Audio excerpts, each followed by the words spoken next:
but from the morning only it was like totally in a messy situation because both the parties were just fighting, and it's particularly in my area. So as I have said that the electricity was literally fluctuating each and every minute.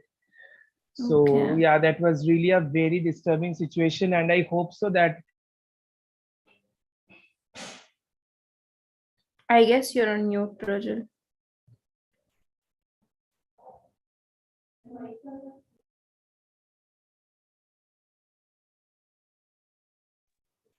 Am I audible?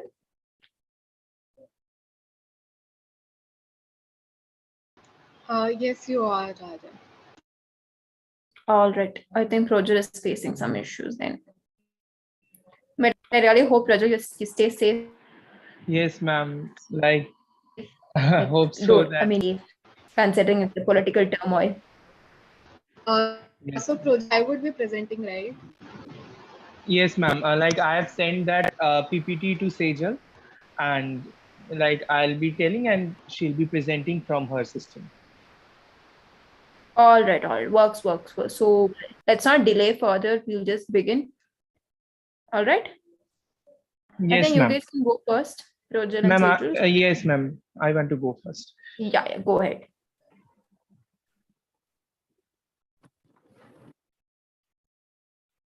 Just a second, ma'am. Just a second.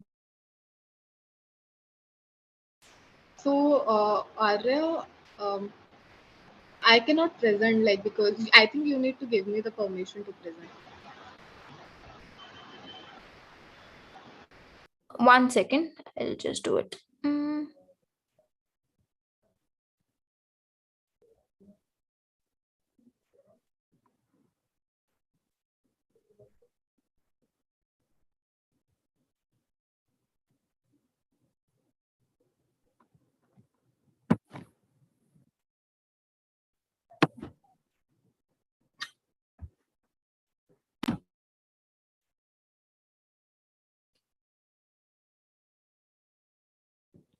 Just see if you can share now.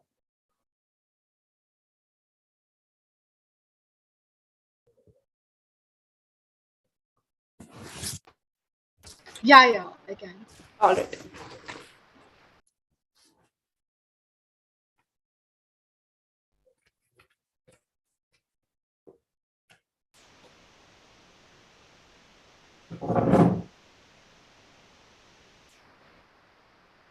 Am I audible? Yeah. Okay. So the screen is visible, right? Yes, it's visible. All right. No, it is not. No, I think you Just have to change the screen. Your present that Zoom screen is visible. like I will share the PPT a bit, but is it visible like the screen?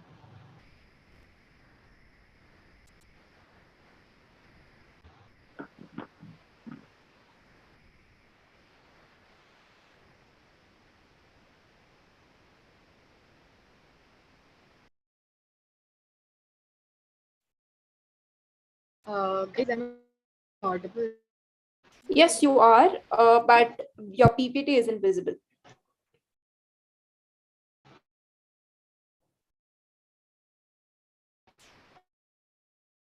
Yeah, am I audible? Yes, you are, Sejal. You are Okay. audible. Once I will share the PPT, it is visible. Okay, all right.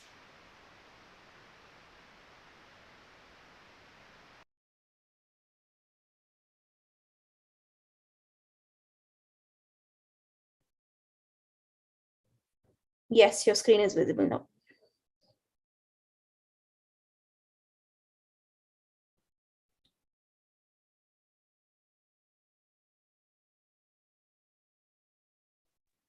So, ma'am, will I start now? Just a second. Can everybody see your screen? I can see only a No, white. yeah, No. only white thing is coming. Yeah. I think you need to try again, Sejal, once.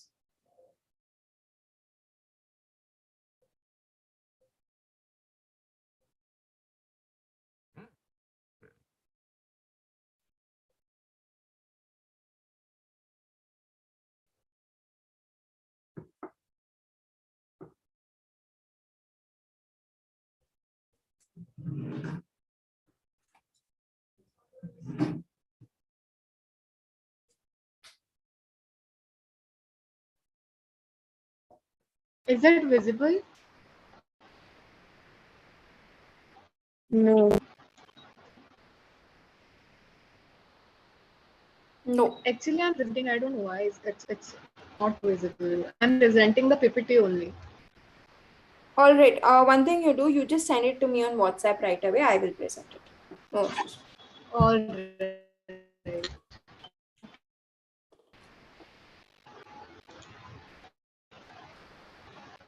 So, Prajal, you can just share your PPT to her. Yeah, okay.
Yes, I received the PPT. I'll share the screen.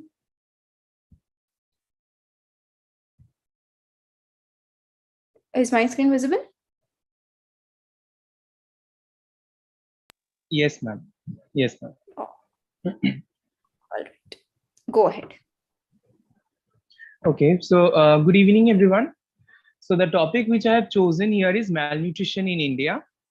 So before moving into the main core of the topic, I would just like to give a brief introduction. That is, malnutrition in India is one of the most discussed and alarming topics, which has gained much public importance. But the way to its permanent solution is still a long way. Despite the fact that our country has been independent for more than 7 decades, a bulk of the population is still remaining below the poverty benchmark. This is really a matter of great worry for our country, where in the post-reform period, liberalization, privatization, and globalization, that is all the NEP policies which have been suggested or proposed by IMF and World Bank in the post-reform period, that have fostered the economic growth, not to a great extent, but to an appreciable one. Although what Amit Bhaduri has said in his book, that the face you were afraid to see, that economic reforms not only fostered the rate of economic growth of our country, but also left a large section of the Indian population in utmost poverty and malnutrition. Due to the race to the bottom strategy, every country got engaged. Every country got engaged itself global competition in a global competition in which the rich people are given the first position, in which the rich people are being prioritized, and the middle class and the lower class, and obviously like the people who are residing below the poverty benchmark, they have been shown the backseat. So the private firm's motto was to attract the attention of the big business houses so that they could get the contract from those rich aristocrats and sustain in the market for an even longer time. So this is, after all, the motto of each and every private company who sustain in the market or want to sustain for a longer time in the market, that they want to like produce each and every item at a lower price. And how they can do that? By having or by attracting the cheapest mode of productions which are available, and they are mainly available in these developing countries.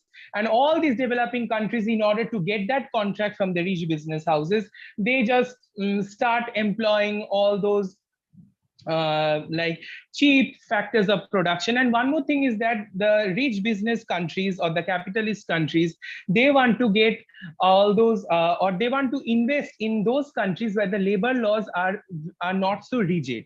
That is, the work security or the job security is not that high as compared to any other developed countries. So the private firm's motto was to attract the attention of the big business houses so that they could get the contract from those rich aristocrats and situation in the market and sustain in the market for an even longer time.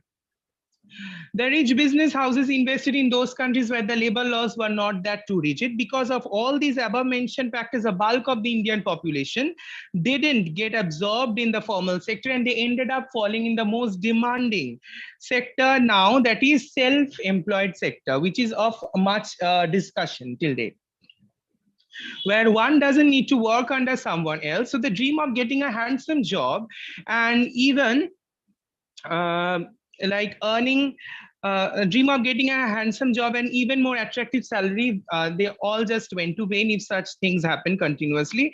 Finally, they just earned to sustain their lives and their families. Some couldn't even earn this bare means of sustenance and end up lying below the poverty benchmark, thereby suffers from malnutrition in over the time period. So my article, or the article which I have made and which I and Tanishka have made, this article solely talks and discusses about the condition of this alarming topic in our country at the present situation. Now, talking about the introductory part or some of the like the statistics, which I might say that malnutrition in India is one of the most discussed and alarming topics, which has gained much public importance, but the way, as I have said, that it's still a longer time. According to a survey which has been conducted in 2021, 38% of children are still lying below 38% of the children who are lying below 5 years of age are stunted in this number. The share of urban areas is 31%. The rural India, on the other hand, makes 41% share. 25% of the women above 14 and below 40 years in India are still undernourished. 38% are underweight, that is low weight for age. From this, 29% who are residing in urban areas, while 38% are still living in the rural areas. They are also, they belong to this underweighted category. 7.5% of Indian children are suffering from severe acute malnutrition. Over 9.6 lakh children who are less than 5 years of age die annually due to the conditions triggered by malnutrition. So if I go like by the evidences as said, that according to the Global Hunger Index report of 2021, India has been recorded as the country with highest child wasting rate in the world, rating at about 17.3% during the tenure 2016 to 2020. Besides, with 1 in every 3 children being malnourished, malnutrition is also counted as the predominant risk factor for deaths in under 5-year children age group, which accounted for about 68.2% of total deaths in this age group, which is appreciably like higher number, The two topics that I've discussed here, mainly the malnutrition and a bit about the food insecurity issue, because that is like, I think that is related to malnutrition also. So now the workout, which like here, before moving into the workout, there are 2 graphs which have been shown. One is malnutrition in the COVID-19 pandemic. One graph is COVID-19 severity and interaction between malnutrition and age in pediatrics. Another is in age in adults. That is, these two are showing this. And moving to the workout, although necessary steps have been taken by the government to combat this growing problem of malnutrition, the way to reach the root cause of the problem is still long go. In order to combat the problem of malnutrition, the government has implemented the Anganwadi services in various plots or in various areas. They have really done a great job. Pradhan Mantri Matri Vandana Yojana and Scheme for Adolescent Girls under the Umbrella Integrated Child Development Services Scheme IS targeted interventions. To alleviate malnutrition, government has announced Mission Poshan 2.0 as to strengthen the nutritional content, delivery, outreach, and outcomes with focus on developing practices that actually nurture the health, wellness, and immunity to disease and malnutrition. Now, steps have also been taken to improve nutritional quality by testing in trustworthy and accredited labs. Government has also advised different states and union territories to make sure that the quality of the supplementary nutrition which are given to the lactating women as well as to the malnourished children that conforms to the prescribed standards laid down under the Food Safety and Standards Act of 2006. The central government has also suggested all the states to follow the sayings of Ayush Mantralaya to prevent malnutrition and related disease henceforth. Like it's not like a sudden thing that this will be implemented and that, but it's a like long time procedure and it will like definitely give some good results in the near future. So there, after that, 10 steps have been shown in management of malnutrition in our country, which I have discussed below. Ma'am, can you please shift to the next slide, please?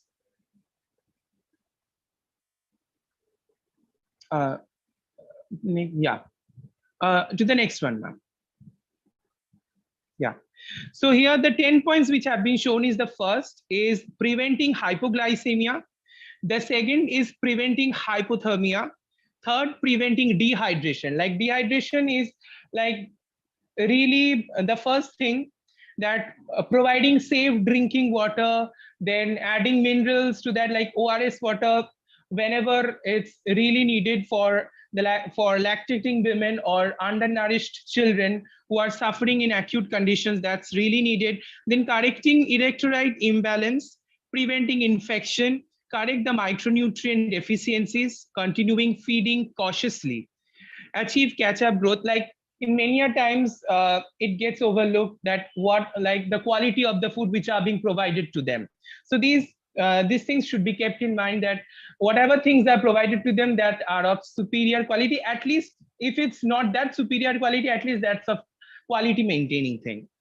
Achieve catch-up growth, provide sensory stimulation and emotional support, and prepare for follow-up after recovery. That is, continuous checkups should be done to those people who are suffering from this acute condition of malnutrition and food insecurity. So continuous checkups should be done so that these things does not spread much in the near future, and the number which is like thriving at the present situation, that gets decreased over the time. Now, one analysis section I have done on the basis of NFHS round 4 and 3. NFHS is National Family Health Survey, where the indicators taken are women whose body mass index BMI is below the normal range, that is less than 18.5 kg per square meter, that's expressed in percentage here. So the total in 2015 and 16 is 22.2, and that in 2005-6 is 35.5. And the other three indexes which are the indicators which are taken are men whose body mass index is below 18.5 kg per square meter, women who are overweight or obese, that is BMI greater than 25.0 kg per square meter, and men who are overweight. Now, what are the things which I've got from the data? I would like to just share that in the above graph, it can be seen that a range has been provided with respect to the body mass index, BMI, of both men and women, ranging from less than 18.5 kg per square meter to greater than 25.0 kg per square meter, from which it is clearly evident that both men and women's BMI, which is less than 18.5 kg per square meter, has decreased from 2005 to 2006 to 2015 to 2016, whereas BMI greater than 25 kg per square meter for both the cases has increased substantially in 2015 to 16 as compared to 2005 to 6. It can be said that different governmental schemes which have been implemented and policies to provide good quality food to the undernourished people, mainly in rural as well as in urban areas, have shown a positive result, which is indeed worth the appreciation, which is really a matter of great pride. Now, a small part I have mentioned about with reference to Karnataka, the part which I have got, I would like to just share. That is, despite recent high economic growth and an appreciable decrease in the proportion of population residing below the poverty line, the prevalence of malnutrition in India is one of the most alarming issues in the world.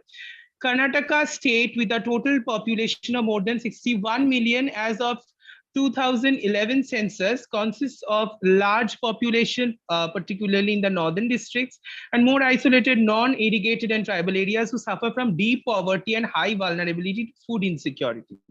Household surveys have found both persistently in high overall malnutrition levels and significant inequalities all over the state, with 42% of children under 3 years of age were chronically malnourished, which was unchanged over the years. 58% of children under age 3 in the poorest wealth quintile are chronically malnourished, much higher than the 25% prevalence in the highest quintile.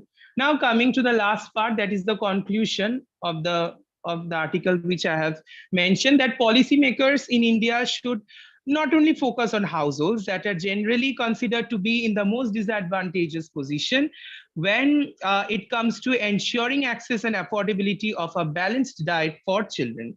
Therefore, to address the acute problem of malnutrition in our country, creating opportunities for food systems to increase the supply of affordable and nutritious foods for children across socio-economic backgrounds is of much importance. That's really crucial. Although the condition of malnutrition is acute in our country, COVID-19 pandemic has made it even more worse. Like, it has really crippled our economy. It has really crippled each and every segments, each and every issues which we were dealing with and which we are still dealing with, that those conditions have really gone worse. Most of the rural areas are plagued due to this situation. The scenario is really awful. Necessary and proper steps should be taken at a much speedier pace by the government so that these people can see some days of bright sunshine. With this, I just end my discussion. Thank you so much.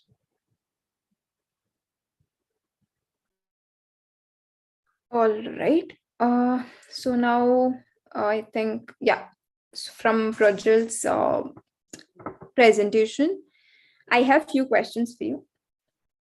First question would be, why did you bring the data of men into the picture, and what is the connection between the data of men and the malnourishment among children? Because in the problem statement, it is clearly about malnourishment among the children.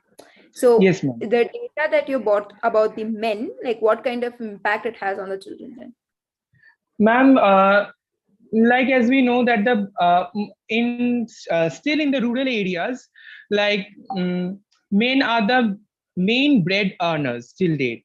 So like the thing which I have thought about this at the back of my mind, that if I show their nutritional quality at first, then we can highly predict that what's their working condition, that are they able to work, or are they getting the right sort of work. Like, right sort of work is totally a different issue, which is not a matter of discussion over here, but their nutritional quality is not that good. Yeah, it's much, like, it's better than women and children, but not that they can earn a good amount and they can just sustain their family. Like, as we know that in the village or in the traditional societies, if we go by the capitalist economies, if like the traditional societies are still living in the sustenance level, in the like they mainly they are dependent on agriculture and all other sort of self-employed stuffs. So like they produce the bare means. Even most of the population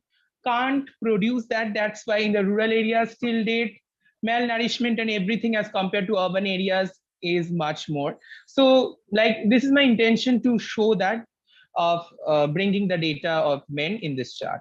Like if I show that, then it can be like predicted a bit that how they are facing, how their families are facing, that are they being able to get something like 2 meals a day or 1 meal a day at like this. Uh, Quick question again. The data of men. So if you had included the data of only women, and then if you had made connection with the malnourishment among children, do you think it would have been more relevant that way? Because Yes, there ma'am. is a very direct connection between Yeah. women's health and the nourishment of the child. Hmm. So do you Yeah. think it would have been more relevant that way? Yeah, that would have been much more relevant. Yeah. That would have been much more relevant. So in the solution part, you told the government has to do a lot of things. And in the beginning, you've given me a lot of data with regard to a lot of schemes. So do you really think all these schemes that are currently in place are not doing sufficient, are not sufficient in order to reduce anemia or malnourishment among children? Ma'am, I would like to say that, yeah, these schemes are really doing good. Like over the stuff that the malnourishment or that like shown a positive pace, but also on the other hand, we can't just neglect the topic of population explosion.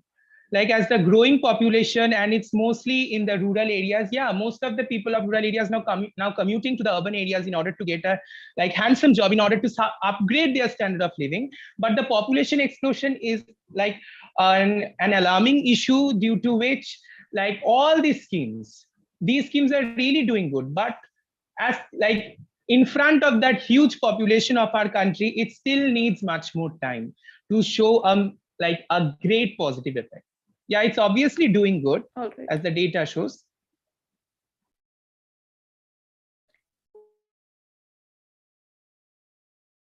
All right. But however, Prajal, I think right on. I feel you have focused only on Bardak's second step, that is collecting the evidence. All the other steps I feel have been largely ignored. And good points, of course. The data that you've collected from different sources is a really good thing. Really happy about it. And you've also mentioned about Karnataka's data after I gave you the feedback. That's also really good, no doubt about it. But however, I would want you to present again by completing all the 8 steps of Bardak, because right now you're focused only on step 2. And most important point, I am the government. You're supposed to convince me. You have to come up with your own solution. As to right now, you've just criticized, saying that, okay, all these schemes are not doing sufficient job.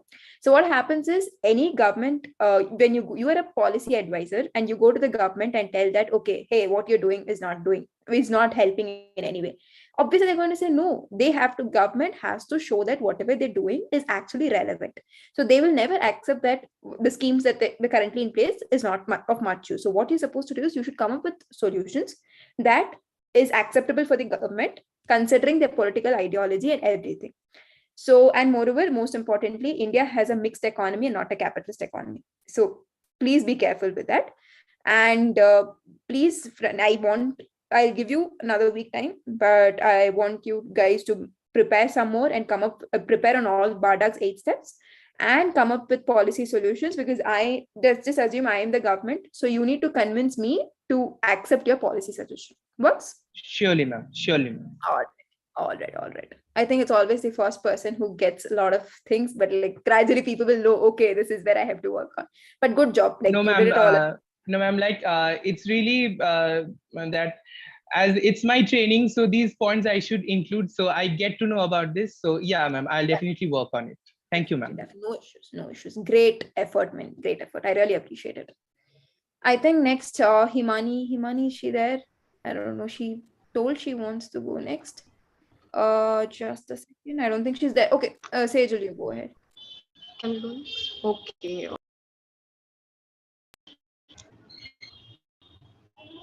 Sarah, Arya, can you enable the access? But I can't share my screen. I cannot hear you. Um, yeah, Sarah, your voice is low. Arya, can you enable the access? Like, I can't share my screen right now. So, You want me to share the screen? no, I want you to enable my access. Like, it's Oh showing. yeah. Yes. Just a second.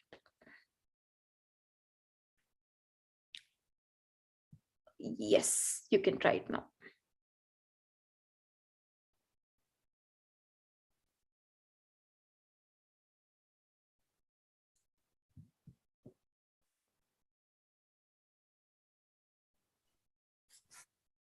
1 second.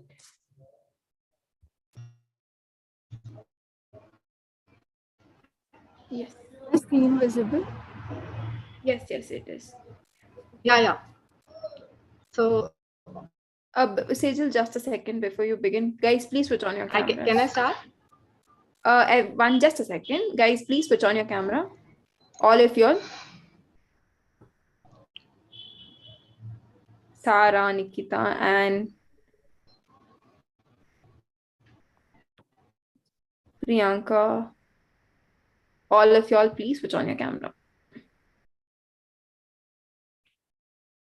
All right. Done. Also, we have a new set of interns who have joined us just to see how you guys present your policy briefs.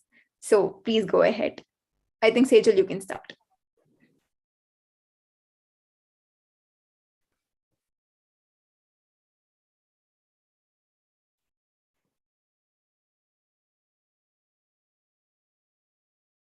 Sejal?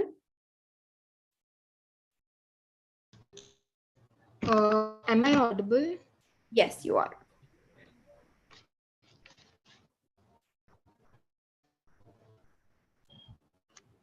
Hello. Yeah, Am you I are audible? audible. Okay. So shall we start?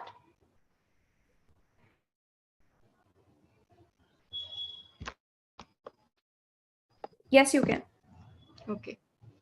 So hello team. As most of you already know, my name is Sejal Saini. I'm pursuing economics from Lady Shri Ram College for Women, Delhi University. My partner is Sara Nasreen, who is also pursuing economics honors from Zakir Hussain Delhi College, affiliated with Delhi University itself.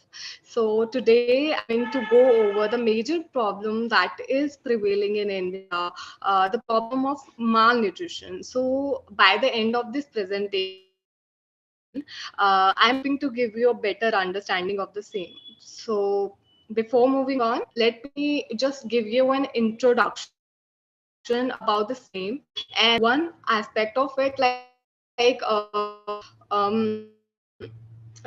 problem of an imbalanced diet as a major cause of malnutrition in India.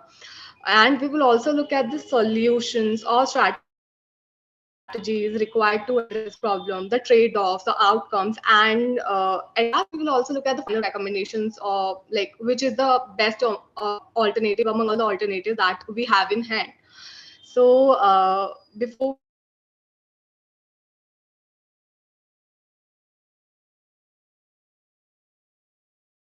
start,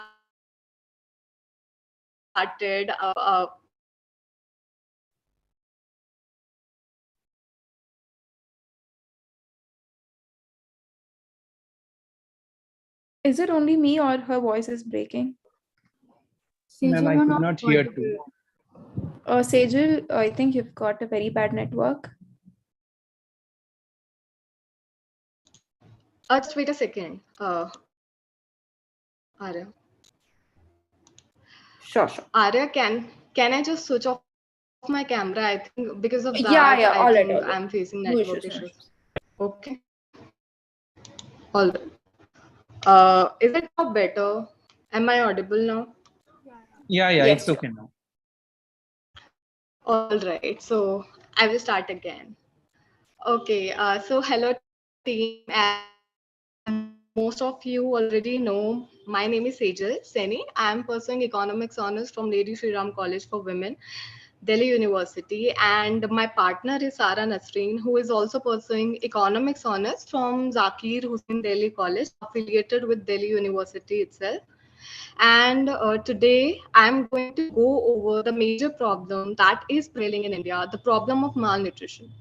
So, by the end of this presentation, I'm hoping to give you all a better understanding of the same. So, before moving on, let me just give you an introduction about the same. And then we have planned to cover like one aspect of it, which is like the problem of an imbalanced diet as a major cause of malnutrition in India. And then we will also look at the solutions or strategies required to address this problem, the outcomes, the trade-offs, and at last we will also look at the final recommendations, like which is the which is the best alternative among all the alternatives that we have in hand. So before we get started, I would like to ask all of you like a simple question, like what do you guys understand by the problem of malnutrition? Like what is this term basically means? In very simple terms, I think it's just deficiency of nutrition. Yeah, right. Okay, so like before I move ahead with the presentation, so let me just give you a brief introduction about the same, and then we will move on with the presentation. So basically, malnutrition is a critical condition that occurs when your diet lacks the necessary nutrients, which in turn harms the body, main organs, and activities, which may result in like delayed growth, low weight, wasting, and other issues. So also, do you know like malnutrition rates are highest among the children and women in particular sections of our society? So the major causes that are contributing towards this problem, towards this issue, is like insufficient food consumption, hazardous childcare practices, limited preventive and curative health services, or like maybe lack of awareness about basic treatment. So while India has taken the problem of malnutrition seriously, from like a few years, so but developing suitable regulations and implementing large-scale programs to address it. But like the impact on nutrition among the poor has been rather limited. Uh, Sarah, can we move on to the next slide? I'm trying, I'm having network issues. I think it's not loading. Please, just a sec. Or like maybe I can just go on. You continue. We can as try and when it's like- simultaneously. Yeah. Right? Okay. So now if we look at like what is the main cause of malnutrition in like poor and developing countries, is like the major cause is basically in poorer and developing countries like India is lack of well balanced diet.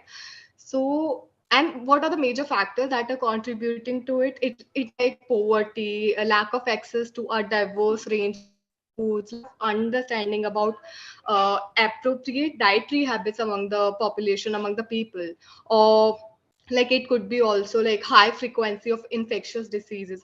So while we are devising policies or programs like to tackle this problem, to tackle this particular issue, so I think what must be keep in mind is that it must be like these policies must be devised to ensure the availability and accessibility of a sufficient variety and amount of safe, high quality food for all the people across the nation. So I think that is something that is really important, that must be keep in mind while we are devising these policies and programs. Over to you, Sarah. Now I'm going to talk about the evidence supporting our argument. So despite decades of effort to combat malnutrition, India's rates are amongst the highest in the world. According to 2021 Global Hunger Index, India ranks 101st out of 116 nations. With a score of 27.5, India has a level of hunger that is serious. Aside from the richest 5% of the population, India's average daily calorie consumption is less than the recommended 2,503 kilocal capita per day, and the micronutrient intake is far from adequate. Since 2010, the number of deaths related to poor diet has increased by 15%, accounting for more than 12 million non-communicable disease deaths in adults. This accounts for 1/4 of all adult deaths in each year. According to the survey conducted by National Family Health, The nutritional status of children has worsened. In 11 of the 17 states, stunting has grown. Stunting is basically low height for age. In 13 of the 17 states, the proportion of severely wasted children has also grown. In 11 of the states, the proportion of children who are underweight has increased. This is when compared to the NFHS 4 data. And furthermore, in Bihar and Gujarat, 40% or more children under the age of 5 are underweight.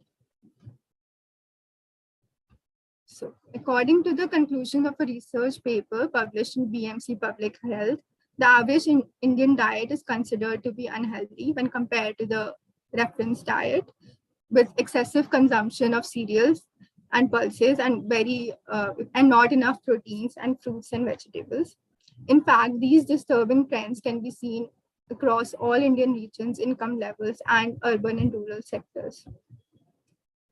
According to the CNNS, 42% of children aged 6 to 23 months of age, 42% were fed the minimum number of times per day, 17% received minimum dietary diversity, and 6% received a minimum acceptable diet.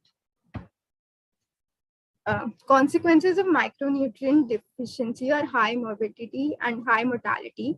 Vitamin A, iron, and zinc deficiency, when combined, constitute the second largest risk factor in global burden of diseases, as shown here.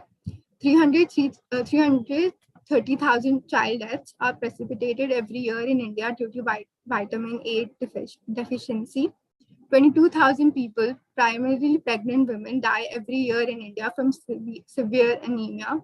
6.6 million children are born mentally impaired every year in India due to iodine deficiency.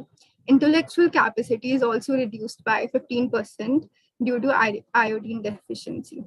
2 lakh newborns are born every year in India with neural tube abnormalities due to folic acid deficiency. Over to you. So in the last century, as we all know, like India has launched various nutrition initiatives with the goal of reducing malnutrition, including the National Food Security Act, ICDF scheme, and the midday meal scheme. So basically, to effectively combat malnutrition, a comprehensive policy strategy that takes into account affordability, availability, accessibility, awareness, and acceptability. Like all these factors, all these things should be like kept in mind, which can help to close the nutrition gap and encourage Indians to consume healthy and sustainable diets. So now, next slide, please. So now we will look at the various solutions that we have. So firstly, in India's PDS system, PDS we all know like a public distribution system. I think that needs to be diversified. So PDS public distribution system should provide protein-rich foods at subsidized prices to make them like more affordable or accessible. And household protein intake, do you know like a household protein intake is higher in states that provide pulses. So the states that are providing pulses, so in those states on the households there, they have like high the protein intake is higher uh, than other states. So the examples are like Andhra Pradesh and Telangana. So making solely rice and wheat available through the subsidized PDS has had a negative impact on poor people's consumption patterns. So the public distribution and that public distribution system basically delivers grain to roughly around 8 million people through a network of over 5 lakh fair price outlets. So I think also the diversifying the commodities offered to these PDS system and supplying nutrient dense foods will have an impact on our population dietary intakes that will in turn contribute in the reduction of in the reduction of malnutrition in India, and it will also help Indians in addressing micronutrient deficiencies like within their budget, within the resources, financial resources that they have had in hand. And next, we have like we need to intensify farmers and small businesses to grow healthy crops and food. So intensifying smallholder farmers to grow nutritious crops and staple foods, enhancing access to safe and nutrition diets across the value chain. And also like furthermore, micro, small and medium sized enterprises that we all know like MSMEs can be encouraged to manufacture and process nutritious and culturally appropriate foods made from millets, which are like higher in nutrients and can be stored like for an extended period of time. So this will help in increasing the availability and affordability of the products.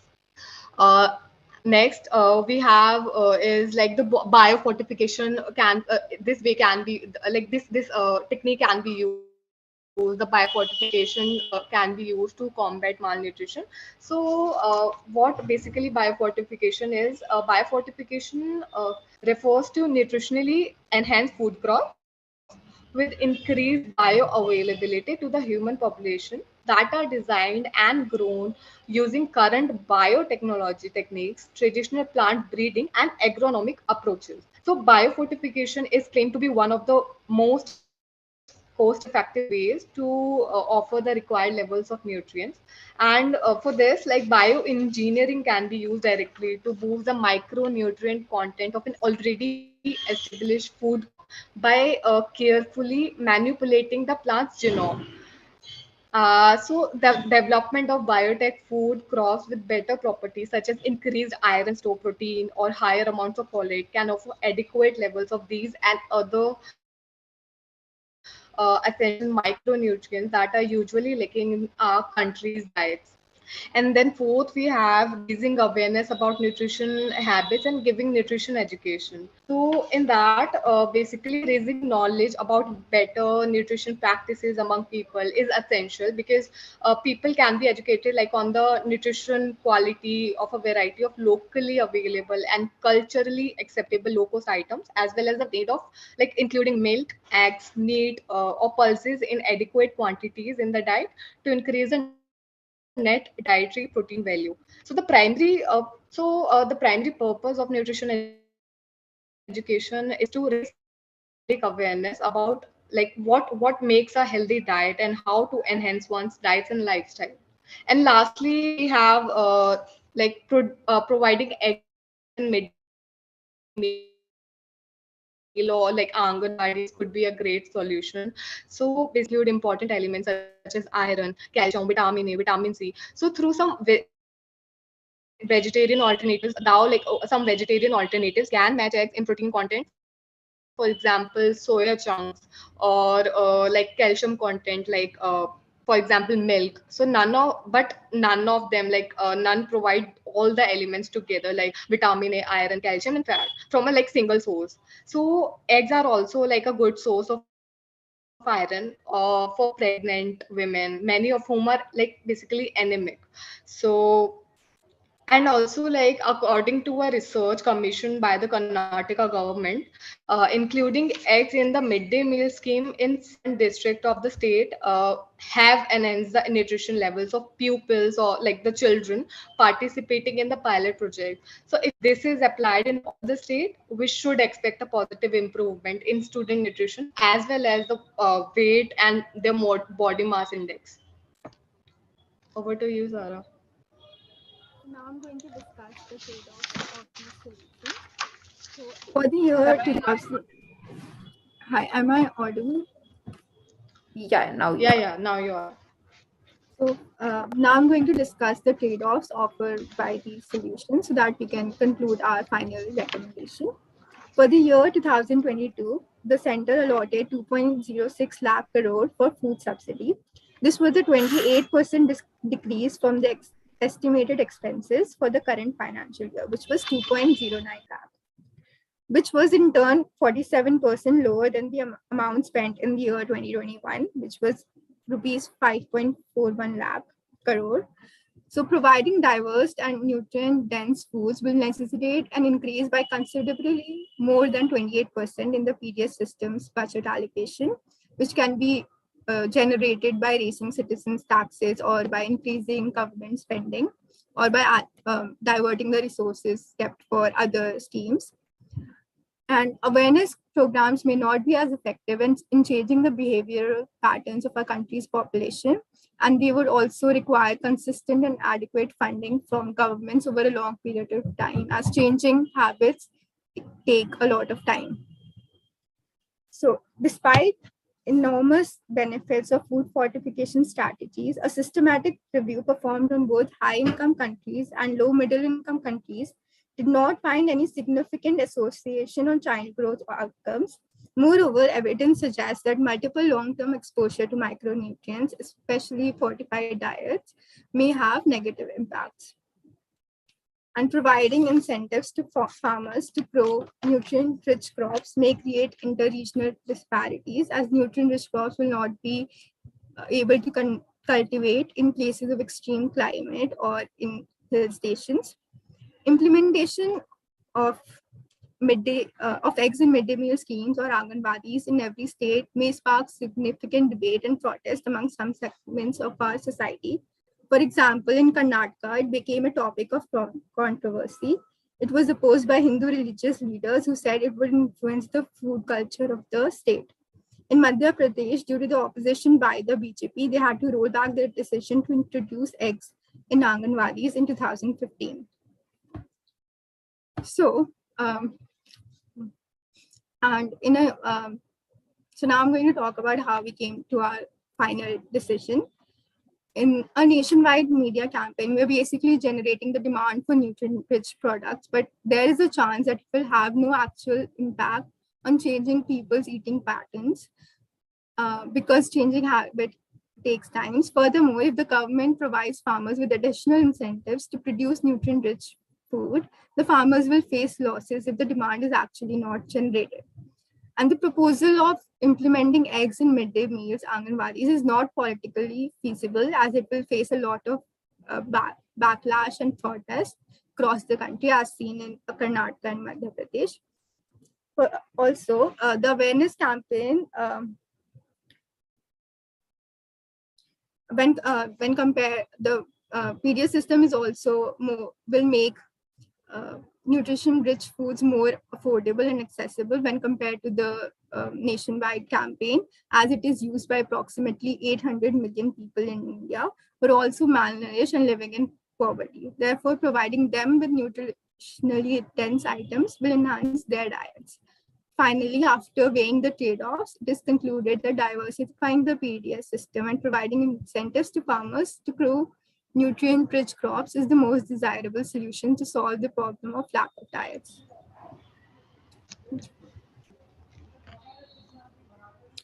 Sejal. Next slide.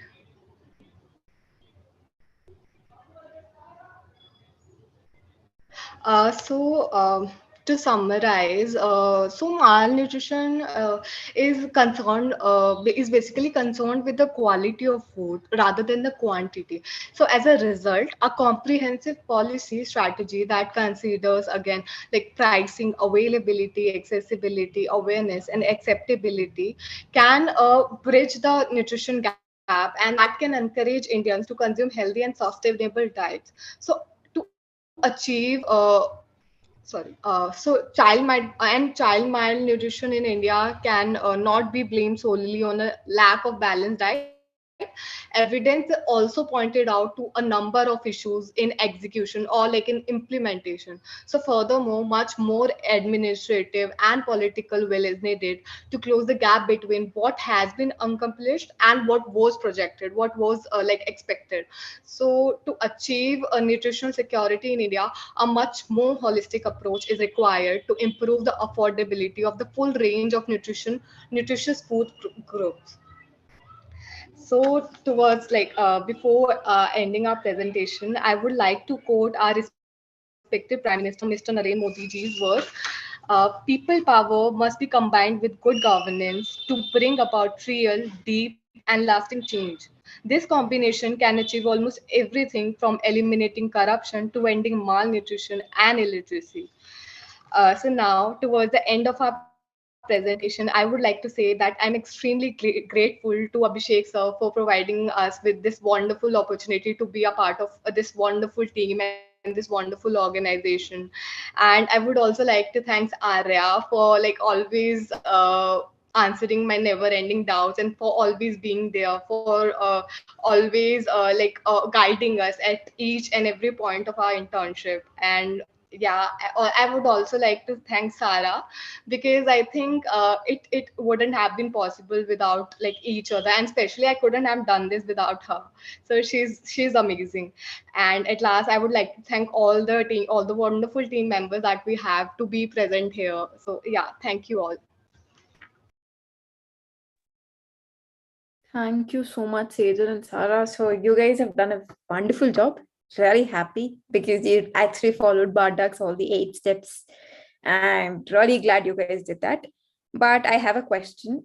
So in the problem statement that I gave you guys, there are last 3 lines in the end, wherein it is clearly specified that you guys have to address the Department of Women and Child Development under Government of Karnataka.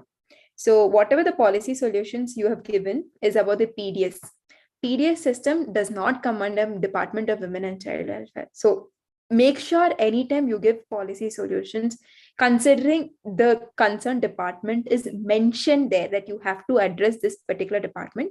If you come up with PDS as a solution, they wouldn't accept it because it doesn't come under their department. You do realize government departments work in silos. Like this department is for this work. They will not interact, or they will never be ready to make any scheme integrated unless the government as a whole comes forward and say, okay, something has to be done.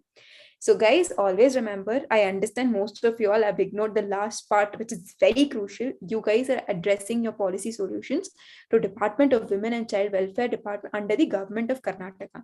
So even when you say that eggs should be provided in Anganwadis, please go and check if eggs, to be honest, eggs are provided in Karnataka under Anganwadi system, that is under ICDS.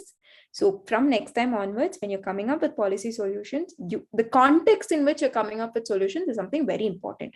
However, the fact that you guys established about how the malnutrition affects different genders or different sections of community differently, absolutely agree with it. It doesn't impact everybody the same way. It depends on their social condition, economic condition, or general health condition, everything. So really appreciate that you have pointed that out.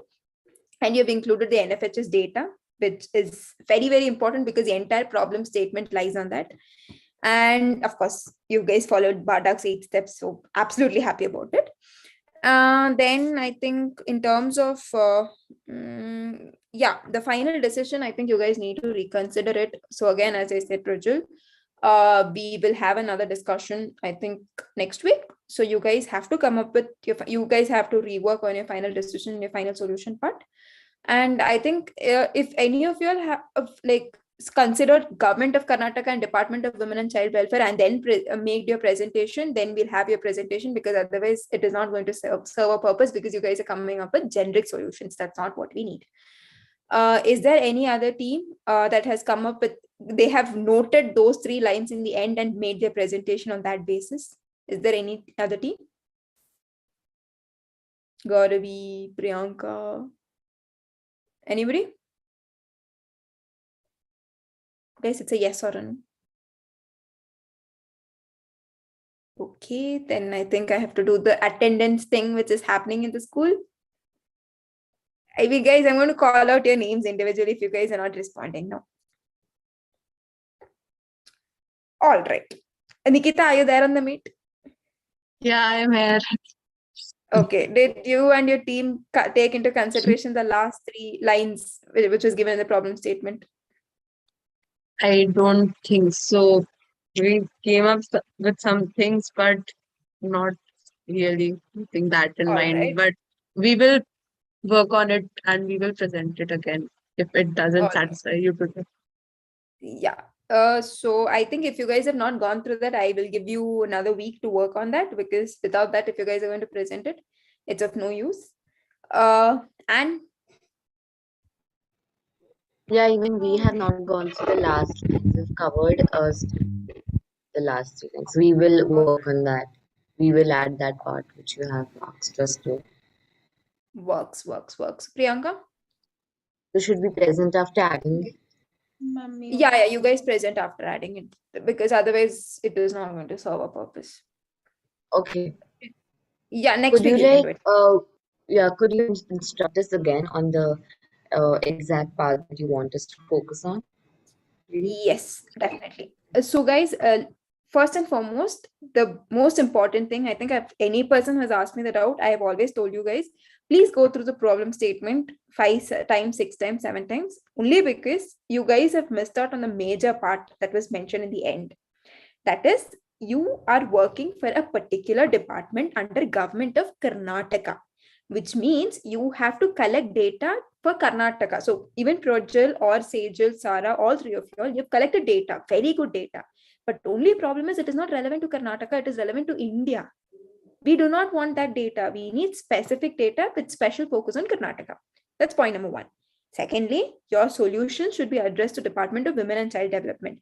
That is, focus on those schemes. For example, ICDS comes in a Department of Women and Child. So focus on those particular schemes that is under this particular department, right? So these two things you should always keep in mind, because at the end of the day, just imagine that government is coming and consulting you. A particular department is asking you, please give us policy solutions. We have performed very badly in the previous NFHS survey.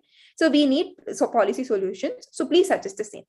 So we need to come up with practical suggestions and not generic suggestions. So this is a basic idea. And in terms of Bardak's 8 steps, I think what Sara and Sejal have done, the broad framework, that's good to go. You guys can follow that. But yeah, basic assignment for I think all of you all have done the same mistake. Perfectly fine, no issues. I'll give you another week. Please work on that. I hope I'm clear. Gauravi, is there any other doubt? No, ma'am. All right. Okay. So now Priyanka, your team. We also missed government of Karnataka. All right. Okay. Priyanka, Nikita working together, is it? Yes. And Nida. Yes.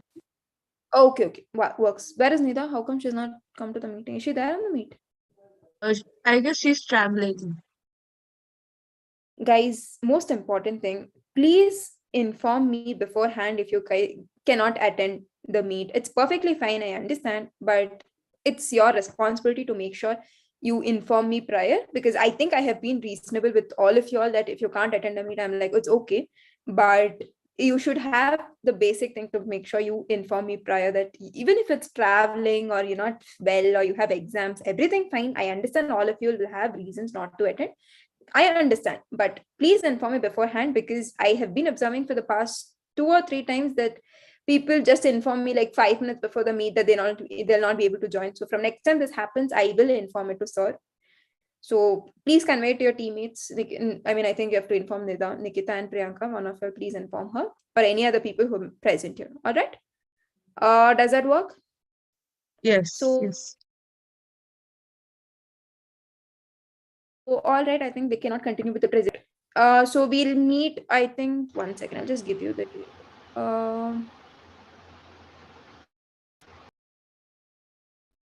August, I think August 13 works for everyone. I think you have 4 days to work on it. Ma'am, Guys, what please date did you mention? August 13.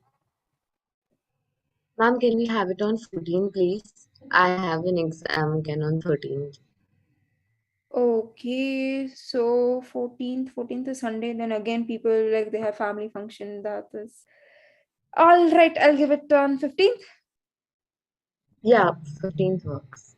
15th is a government holiday, so you guys can manage. That shouldn't be an issue. Yes. Perfect. All right. Perfect works. Works Done. for me as well. Sorry, I couldn't hear you. No, I just said fine. Fine. All right. Okay. So 15th August, I want things to keep in mind. You guys are addressing Department of Women and Child Development under Government of Karnataka.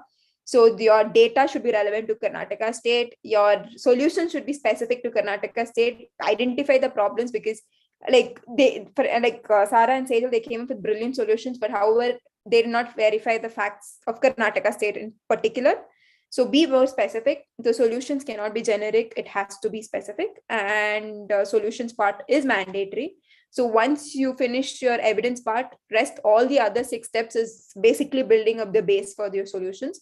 So please work on that. Any doubts, please feel free to call me anytime. Right? All right. Thank you so much, Happy ma'am. working. Thank Yeah, you, Arya. ma'am. Yeah, Thank you. Arya, sure. Arya. Yeah, tell me. So Arya, like you said something about the problem statement, the last few lines of our problem statement. So what was it? Just please repeat that part. Yeah, so actually, wait, I lost track. So what I said was the solutions part, you guys have come up with brilliant solutions. However, the PDS or anything or eggs giving eggs, one PDS system does not come under Department of Women and Child Development. It's a completely different department altogether. So you have to realize the fact that departments work in silos. They do not there is no like, okay, this department and this department will work hand in hand unless there is something on the top from there is an order from the top. So generally there is one department, they have particular set of solutions and policies, so you have to focus only on that. So while coming up with solutions, also make sure that is specific to certain ministries. So if you go to individual ministries, you get a basic idea of what are the schemes that's there, right? Or a particular department, you will get what are the various schemes that's there. That's one. And secondly, verify the facts, especially focus only on Karnataka, because the problem statement is based on the pretext of the bad performance of Karnataka state in the NFHS survey, right? So focus on that. Solutions has to be focused on Karnataka state, and the data also has to be based on that and not all India level data we need. That's what I said. All right, but you said something about the problem statement while apart. So No, I said problem. Yeah, tell me. Yeah. Go on. No, problem statement and the evidence part, you guys are doing good job. But when it comes to solutions, like once the evidence part is over, that step 1 and step 2 is over, rest all the other 6 steps is just building a strong foundation for your solution. So you guys, for step 1 and step 2 is pretty clear for all of y'all. And your broad framework of Bardak's 8 steps is also great. So I have told people to take that as a basic framework and they can work on that. All right, so basically we need to work on the solutions part. So yeah, like we work on it. It should be specific to Karnataka government and not like the whole Karnataka government and particular department that's there mentioned like, on your problems. Yeah. All right. That's okay, it. thank you. Okay. So good to go. Yeah. All right. Okay, guys. Bye-bye. Thank you so much, ma'am. Bye, ma'am. Thank you. Thank you, ma'am. Thank you so much, ma'am.